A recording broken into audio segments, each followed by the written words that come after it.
မင်္ဂလာပါ channel MSN ပါအခုပဲပြီးသွားတယ်15939ရဲ့ခေါင်းပွဲတစ်ပွဲကိုပြောမယ်ကွန်ထရာနီနဲ့အာဆာဒူလာတို့ပွဲဒီပွဲကတော့ထင်ထားသလိုပဲဖြစ်ခဲ့တဲ့ပွဲလိုပဲပြောရမယ်အာဆာဒူလာကတက်နေရလို့ကွန်ထရာနီကနှစ်ပွဲဆက်တိုက်အမတ်နဲ့ရှုံးပြီးတော့စားစစ်ပေးရတဲ့သဘောမျိုးကွန်ထရာနီသည်1 championship flyweight တန်းမှာဆိုရင်ထိပ်တန်းရှိတဲ့ကစားသမားပါနောက်အောင်လို့ကစားသမားတွေနဲ့လည်းတွေ့ခဲ့ဘူးတယ်သူမတွေ့ဘူးတာဆိုလို့ရော်တန်တယောက်လောက်ပဲရှိတယ်ကျန်တဲ့ထိပ်တန်းနဲ့အကောင်လုံးဒီပါကိုသူတွေ့ခဲ့ဘူးတယ်ရှုံးပွဲတွေရှိတယ်သို့တော့အမတ်နဲ့ပဲတေချာပြန်ကြည့်လိုက်ရင်လည်းအရန်ကြီးတိတ်ကွာခြားလာတဲ့ရှုံးပွဲတွေမဟုတ်ဘူးတခါမှအလဲထုံးမခံရဘူးဗျာအဲ့လိုကစားသမားကိုအာဆာဒူလာကဆောင်ရမ်းတက်နေတဲ့ကောင်ကဒုတိယအချိန်မှာမာရီဂီရီဖောင်းကစ်နဲ့အမောက်သိပ်သွားတယ်အာဆာဒူလာကခရတီဘက်ဂရောင်းလာတာမို့လို့ပွဲတိုင်းဒီပါမှာခြေနဲ့ပဲစပြီးတော့ဆော့တယ်သူကခြေထောက်ကပိုရှိတာဗျာခြေနဲ့လက်နဲ့ကရှိတယ်အရက်ကလည်းရှိလို့ခြေနဲ့လက်နဲ့ရှိတယ်ဆိုမဲ့ခြေကိုပို့ပြီးတော့တုံးတက်တယ်သုံးဖြစ်တယ်ဒီဘက်မှာကွန်ထရာနီကလက်သီးအားပြုတ်ပြီးတော့ကတ်ထိုးဖို့အတွက်ကိုသူကပြင်ဆင်လာပုံရတယ်အာဆာဒူလာကကြတော့ကွန်ထရာနီရဲ့အဲ့ဒီကတ်ပြီးထိုးတဲ့ဝိုင်းလက်သေးတွေကိုနည်းနည်းရှိန်လို့အကွာဝေးတစ်ခုပဲထိမ့်ပြီးတော့ဆော့တယ်ကော့ရှမန်ကစ်တွေတွေ့ရတယ်ဟက်ကစ်တွေဘော်ဒီကစ်တွေအဓိကအားဖြင့်ကတော့မာရီကီရီဖောင်းကစ်တွေကိုတွင်တွင်ုံသုံးသွားတာတွေ့ရတယ်မူထိုင်းသမားတွေကဒီ found kit ပိုင်းတွေကိုခံနိုင်ရှိရဒါပေမဲ့ karate ရဲ့ဒီ mariki တွေ found kit ကကြောင့်မတူအားတစ်ခုကိုပိုင်းကိုထိုးထည့်လိုက်တဲ့အားမျိုးအဲ့လိုအားမျိုးနဲ့ပဲဒုတိယအချိန်မှာကြပြီးတော့ contra နီရှုံသွားပါတယ် amazing တော့ဖြစ်သွားတဲ့ပွဲပါဘာကြောင့်လဲဆိုတော့အာဆာဒူလာကိုအသာပေးထားတာမှန်တယ်ဒါပေမဲ့နိုင်တောင်မှအမက်လောက်နဲလောက်လို့ပဲထင်ထားတာပေါ့နော်အလဲပါထိုးပြသွားတယ်လုံးဝ amazing ပွဲ contra နီရဲ့ပထမအဦးဆုံး one championship အလဲထိုးနဲ့ရှုံးတဲ့ပွဲဖြစ်သွားပါပြီ okay နောက်တစ်ပွဲ rambo လက်နဲ့ daya khayev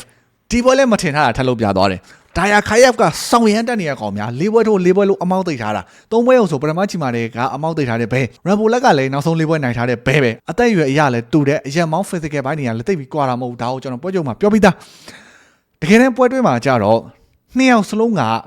fighter လိုက်နေတဲ့ကောင်တာတွေနှစ်ယောက်စလုံးကတော့လိုက်တယ်ဒါပေမဲ့တယောက်ကထိုးတဲ့အချိန်မှာရှောင်ပြီးတော့ပြန်ပြီးကောင်တာစော့နေတဲ့ fighter လိုက်နေတဲ့ကောင်တာပုံစံတွေပဲစော့ကြတာပထမအချိန်မှာဒါယာခါရက်တာတယ်ထီချက်အရာရောကောင်တာပတ်ပိုင်းရော fighter 1-2 ပိုင်းနေမှာရောဒါယာခါရက်ကတာတယ်ဒါပေမဲ့ဒုတိယအချိန်မှာဒါယာခါရက် rambo လက်ကို body တွေစပြီးတော့နှိုက်တယ်ပြဿနာအဲ့မှာစတာဒါယာခါရက် plan က body နှိုက်တဲ့အချိန်မှာလက်ကျသွားတဲ့အချိန်မှာဟူတွေဆွဲဖို့ rambo လက်ကလည်းအဲ့ကပ်ပြီးစော့တဲ့အနေထားမှာပဲ close မှာပဲသူက left hook တွေ right hook တွေကထွက်နေတဲ့ပဲ